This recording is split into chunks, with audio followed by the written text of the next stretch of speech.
नमस्कार, मैं अमित। इस वीडियो में बात करते हैं कि 3 सितंबर को बिहार में 2 सीटों पर राज्यसभा का चुनाव होगा। वहां से कौन-कौन उस सीट से राज्यसभा बिहार से जा रहे हैं। एक सीट पर एमएलसी का चुनाव होना है, तो क्या भाजपा मनीष कश्यप को एमएलसी बना रही है क्या? इस वीडियो में इस पर बात करेंगे। आपको बता दें कि 3 सितंबर को बिहार में 2 सीटों पर राज्यसभा में उपचुनाव होना है। 9 राज्यों के 12 लोग राज्यसभा सीटों पर उपचुनाव देश में होने हैं। 2 सीट इसलिए रिक्त हुई क्योंकि विवेक ठाकुर नवादा से सांसद बन गए, जो भाजपा के राज्यसभा सांसद हुआ करते थे, और मीसा भारती सांसद बन गई हैं पाटलिपुत्रा से आरजेडी के से वे राज्यसभा की सदस्य हुआ करती थी। विवेक ठाकुर वाली सीट पर 2 वर्ष का कार्यकाल है शेष है, और मीसा भारती वाली सीट पर 4 साल का। खबर यह है कि मीसा भारती वाली 4 साल की सीट से राज्यसभा पहुंच रहे हैं उपेंद्र कुशवाहा। अब ये पेच फंसा हुआ है कि उपेंद्र कुशवाहा किसके कोटे से राज्यसभा जाए, क्या जदयू कोटे से या बीजेपी कोटे से? बीजेपी उपेंद्र कुशवाहा को राज्यसभा अपने कोटे से भेज सकती है, क्योंकि काराकाट में वो तीसरे नंबर पर रह गए लोकसभा चुनाव में। पवन सिंह के चुनाव लड़ने से उन्हें बड़ा नुकसान हो गया, और वहां से माले के राम सिंह कुशवाहा चुनाव जीत गए। लगातार दूसरी बार वह काराकाट से चुनाव हारे हैं। 19 भी हारे, 24 भी हारे, 19 में उजियारपुर से भी हार गए थे नित्यानंद राय से।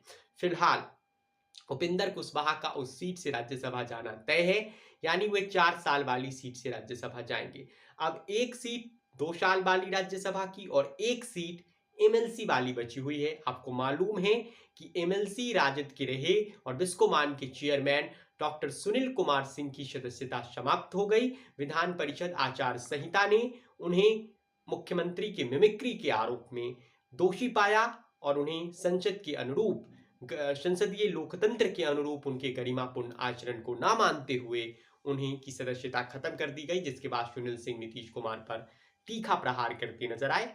खैर, इस सीट पर भी उपचुनाव होना है। अब समझौता ये होना है बीजेपी और जदयू में, बातचीत जारी है, जल्द फैसला हो जाएगा। अगर एक बार सीट जो राज्यसभा की अगर जदयू अपने कोटे से 2 साल वाली भेजे, तो उस सीट पर तो विधान परिषद की एक सीट पर जहां उपचुनाव होगा वह भाजपा अपने कोटे से भेजेगी। अगर बीजेपी राज्यसभा भेजती है 2 साल वाली सीट पर अपने दल से किसी को, तो एमएलसी वाली सीट से नीतीश कुमार किसी को उम्मीदवार बनाएंगे। अब जदयू से ऐसी खबर है कि राज्यसभा से उपचुनाव में जदयू किसी को नामित कर सकती है। इसमें जदयू से 3-4 नाम चर्चा में है। एक नाम नया जुड़ा है। वैसे मनीष वर्मा जदयू के नेशनल जनरल सेक्रेटरी, उनका नाम जो तय चल रहा है तेजी से। दूसरा नाम चल रहा है केसी त्यागी का, जो जेडीयू के विशेष सलाहकार है, नेशनल स्पोक पर्सन है, पूर्व सांसद रहे हैं, बड़े समाजवादी नेता हैं, जदयू में लंबे अरसे से जुड़े हुए हैं, मुख्यमंत्री नीतीश कुमार के बेहद भरोसेमंद हैं, तो उनका नाम चल रहा है। तीसरा नाम इस रेस में सरयू राय का चल रहा है। पॉलिटिकल पंडित ये बता रहे हैं कि सरयू राय, जिन्हें कुछ दिन पहले नीतीश कुमार की पार्टी जेडीयू में शामिल कराया गया, 2019 का विधानसभा चुनाव वो बीजेपी से बगावत करके रहे, और उन्होंने बीजेपी के तब के चीफ मिनिस्टर झारखंड के रघुबर दास को चुनाव हरा दिया। वे एमएलए हैं, सारी सरकारों में वो मंत्री भी रहे हैं, और बहुत ही साफ सुथरी छवि है, और वे जदयू में शामिल हो गए। तो चर्चा ये भी है कि उन्हें राज्यसभा भेज दिया जाए। जदयू से और 1-2 नाम चर्चा में हैं, लेकिन नीतीश कुमार किसे भेजेंगे ये पता नहीं। लेकिन अगर जदयू राज्यसभा में 2 साल वाली किसी नाम को भेजते हैं, जिसमें सरयू राय अब तेजी से आगे हैं, मनीष वर्मा का नाम तेजी से आगे है, तो उस एमएलसी वाली सीट बीजेपी के हिस्से आ जाएगी। तो क्या बीजेपी मनीष कश्यप को विधान परिषद सदस्य बना सकती है? ये एक सवाल है।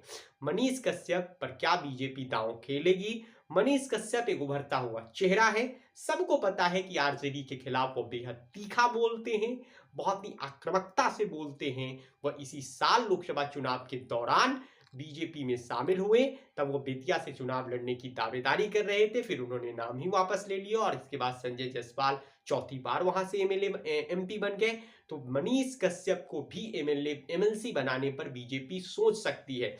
बीजेपी चाहती है कि कोई ऐसा नेता भी आ जाए जो बहुत ही आक्रामकता के साथ आरजेडी पर निशाना साधे, आरजेडी की नीतियों की आलोचना करे। लेकिन मनीष कश्यप को क्या बीजेपी एमएलसी बनाएगी, ये सवाल है। बीजेपी के अंदर जो नेता हैं, जो एक सम्राट चौधरी का वाला गुट है, एक विजय सिन्हा वाला गुट चलता था, अब तो बंद हो गया क्योंकि दिलीप जायसवाल ने नए अध्यक्ष बन गए। लेकिन बीजेपी के शायद पुराने धरने के नेता ये नहीं चाहेंगे कि मनीष कश्यप एमएलसी बन जाए, और वे उनके साथ, क्योंकि मनीष कश्यप बहुत आक्रामकता से बोलते हैं, उनकी एक अच्छी खासी फैन फॉलोइंग तो है ही बिहार में, तो इसलिए बीजेपी के नेता प्रदेश स्तर के कुछ तो नहीं चाहेंगे कि मनीष कश्यप एमएलसी बन जाए।